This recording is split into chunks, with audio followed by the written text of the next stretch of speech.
বিসমিল্লাহির রহমানির রহিম। দেশ ও সবাইকে আসসালামু আলাইকুম।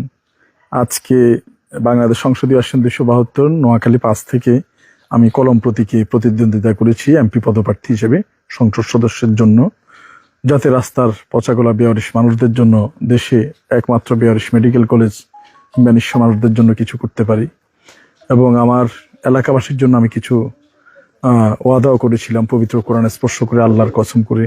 যেহেতু সেনা নৌ বিমান বাহিনী বিভিন্ন বাহিনীতে কোরআন স্পর্শের বিষয়টি আছে এবং আল্লাহর কসম করে, আল্লাহ বলছে ওয়ালিল্লাহি, তোমরা আমাকে নিয়ে কসম করো। এই প্রেক্ষিতেই আমার কসম ছিল মানুষের জন্য কিছু করার, এবং মূল এজেন্ডা ছিল বাংলাদেশে একটি বেয়ারিশ মেডিকেল কলেজ করা। আমার জীবনের বেশিরভাগ সময় এবং মূল্যবান যা ছিল সব কিছুই কিন্তু এই মানুষদের জন্য আমি ত্যাগ স্বীকার করে যাচ্ছি, এবং তাদের জন্য আমার এই উদ্দেশ্য ছিল, আল্লাহ জানে।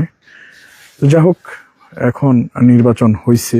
মানুষ যদি সেরকম স্বতঃস্ফূর্ত আমেজ না দেখাতো হয়তো আমি ফিরে আসতাম, কিন্তু মানুষের যে স্বতঃস্ফূর্ত ভালোবাসা এবং পজিটিভ রিভিউ এবং মানুষের যে জড়িয়ে ধরে যে আশ্বাস, সেটার কারণে মনে অনেক আশা জায়গা নিয়ে সঞ্চার হয়েছিল এবং দাঁড়িয়েছিও। কিন্তু আসলে হেরে যাওয়া, এটা নির্বাচন মানেই হার জিত থাকবে, এটাকে আমি মেনে নিয়েছি। আগে বলেছি হেরে গেলেও আমি 2 রাকাত নফল নামাজ পড়বো, জিতলেও 2 রাকাত নফল নামাজ পড়বো, তারই ধারাবাহিকতায় তাই হবে, এর ব্যতিক্রম কিছু নয়।